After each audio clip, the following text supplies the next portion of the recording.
miramos ahora a ese otro lado de esta noticia. Saludamos a Paloma Valencia, senadora del Centro Democrático. Buenos días, senadora. Paula, muy buenos días. Un saludo especial para ti y para todos. Bueno, ¿cómo reciben ustedes desde el Centro Democrático, el partido del expresidente Uribe, este informe de la JEP?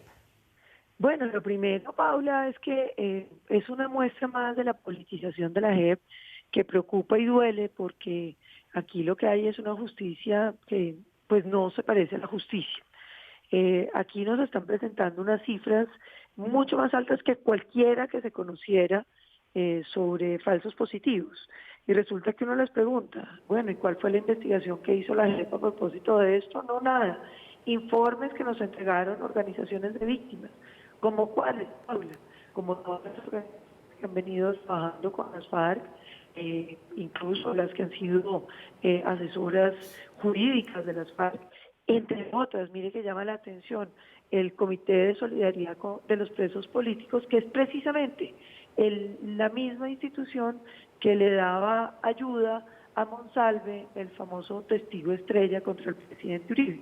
Empieza a haber una serie de coincidencias que preocupan, porque presentan unas cifras que no tenían ni la Fiscalía, ni las cifras oficiales, ni el Comisionado para los Derechos Humanos, ni ningún informe internacional, ninguna investigación.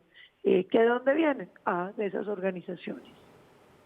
Senadora, pero ¿es normal que se presente tal diferencia en las cifras? Con los buenos días se lo pregunto porque usted misma publicó ayer las cifras a través de su cuenta de Twitter: Corte Penal Internacional, Oficina del Alto Comisionado de la ONU, el Ministerio de Defensa, la Fiscalía General de la Nación, todas instituciones muy respetables, y nunca ninguna de estas instituciones dio una cifra tan alta. Claro, pues precisamente es lo que eso parece muy raro, sobre todo por las fuentes de las cifras, Jenner, porque es que está muy bien que uno tenga disparidad y uno diga es que nosotros hicimos un levantamiento, hicimos una investigación, pero que no nos digan que las cifras resultan de que organizaciones totalmente políticas estén presentando las cifras en contra del presidente Uribe, en contra de las Fuerzas Armadas de Colombia. Yo creo que ahí hay un tema que el país no puede pasar digamos, simplemente sin observar. Y lo segundo que me parece muy grave, la sugerencia de que es que había como una política gubernamental de obligar o de presionar para que hubiera falsos positivos o ejecuciones extrajudiciales. ¿En qué sentido lo digo, Janet? No es cierto que en Colombia hubiera incentivos económicos por pajas, eso es absolutamente falso.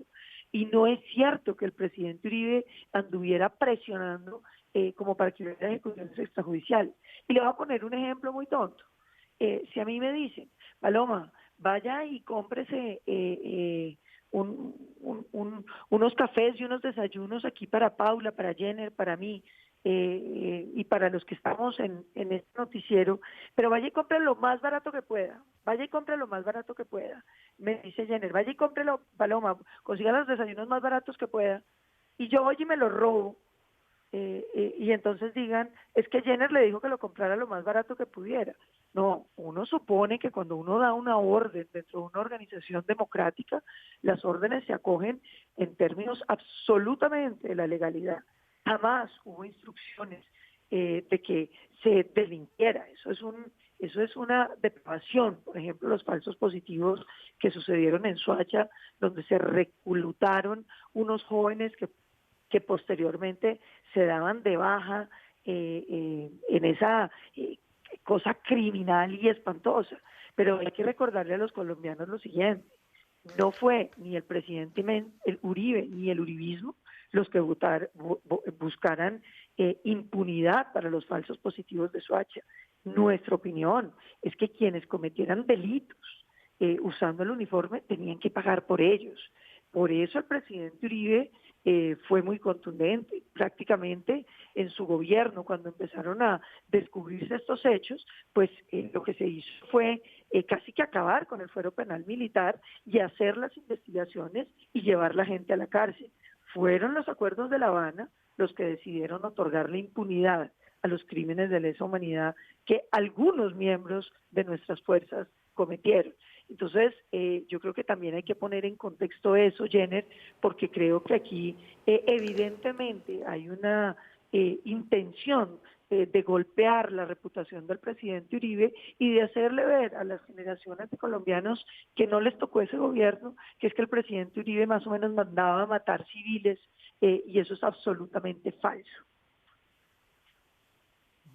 Senadora, sobre ese ejemplo que usted ponía de ir a comprar el desayuno, supone uno aquí que entonces la cadena de mando debería entrar a ser indagada. Eso haría que el expresidente Santos pues también tuviese que en algún momento llegar a rendir un testimonio, estar dispuesto a que sobre él se establezcan responsabilidades, porque él fue el ministro de Defensa en el último periodo del presidente Uribe.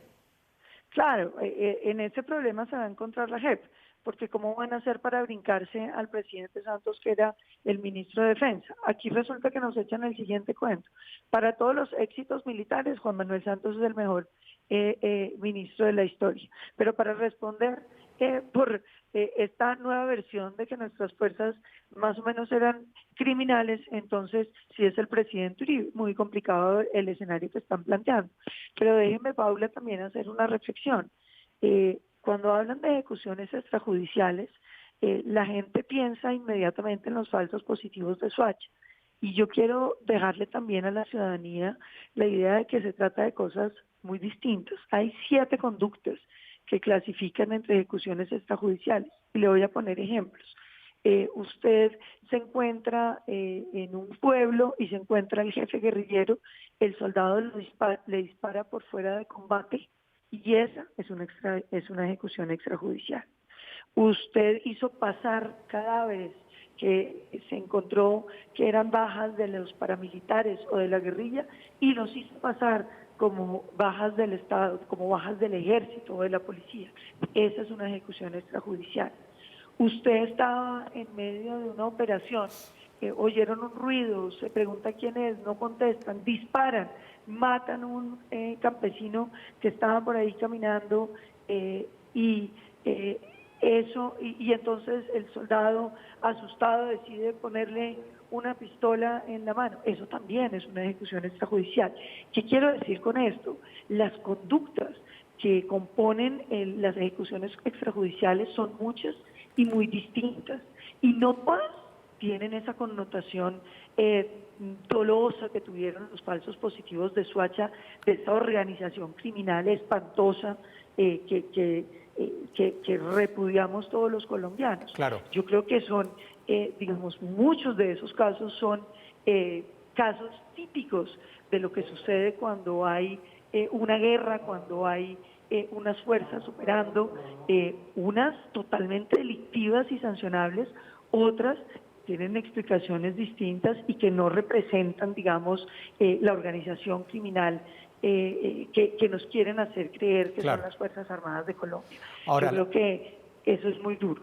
La JEP, senadora Paloma Valencia, pues ha dicho que están tomando estos datos de 2002 a 2008. No solamente el expresidente Juan Manuel Santos ocupó el cargo del Ministerio de Defensa en este periodo, sino pues estamos hablando de la actual vicepresidenta Marta Lucía Ramírez, estamos hablando de Camilo Ospina, el propio expresidente Juan Manuel Santos. ¿Todos ellos deberían acudir a la JEP? Pues hombre, lo que pasa es que a mí me parece muy complicado que pretendan subir, porque tiene que haber alguna prueba de que alguna vez la ministra Marta Lucía Ramírez les dijo que salieran a matar campesinos, o que les dijo que cometieran un delito.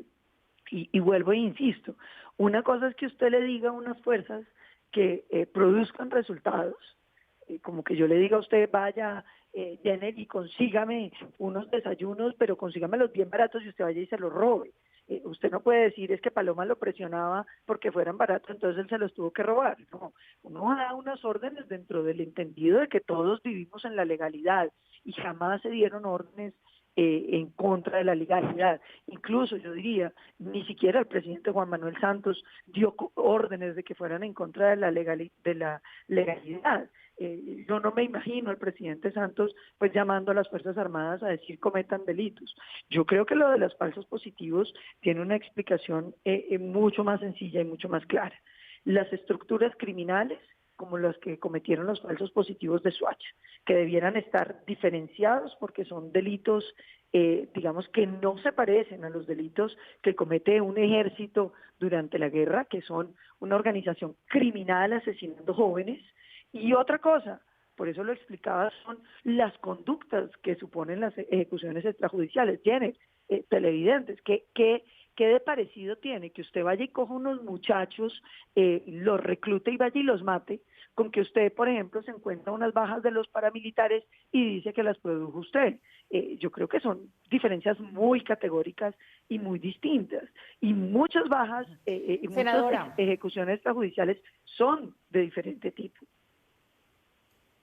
Senadora, este nuevo informe que da a conocer la JEP pues ha desencadenado todo tipo de reacciones. Quería preguntarle qué opinión le merece el trino de José Miguel Vivanco, que es el director para las Américas de Human Rights Watch. Me imagino que usted ya lo vio, pero en ese trino pues él dice que el expresidente Uribe debe respetar la independencia de la JEP, pero además señala que durante su gobierno los falsos positivos ocurrieron de forma generalizada y sistemática y dice que las evidencias son incontrovertibles. Hay quienes señalan que con un trino de este tipo pues no se estaría respetando ese principio de presunción de inocencia.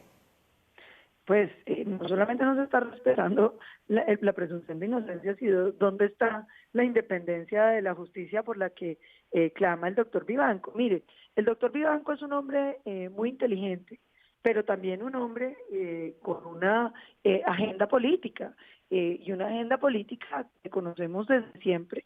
Y yo no digo que está mal, lo que pasa es que tiene que ser un poco más transparente. Esto no es el ejercicio de la medición. Muchas veces, cuando al doctor Vivanco uno le contaba el problema de tantos militares colombianos encarcelados injustamente por la justicia ordinaria, de esta cantidad de juicios que se llevaron de manera tan injusta, detenciones de miles de miembros de nuestras Fuerzas Armadas, dizque por falsos positivos, como les contaba, incluyendo cosas que realmente no tenían nada que ver, violaciones al debido proceso, violaciones a la presunción de inocencia. Y uno le decía al doctor Vivanco, miremos los procesos de este o aquel militar, Sí. que mire cómo le están violando. Él entonces decía, sí, miremoslo, pero en realidad ya los tenía condenados. Entonces yo creo que así como él le pide respeto al presidente Uribe, hay que pedirle respeto a él, porque pues cada quien tiene su opinión, pero la de él es la opinión de él, como es la opinión de nosotros. Él no puede suponer Muy que bien. su opinión es mejor que la del resto de los ciudadanos. Pues es la senadora del Centro Democrático, Paloma Valencia. Senadora, gracias por atendernos. Feliz fin de semana para usted. Janet, Pablo, muchísimas gracias y un feliz día para todos.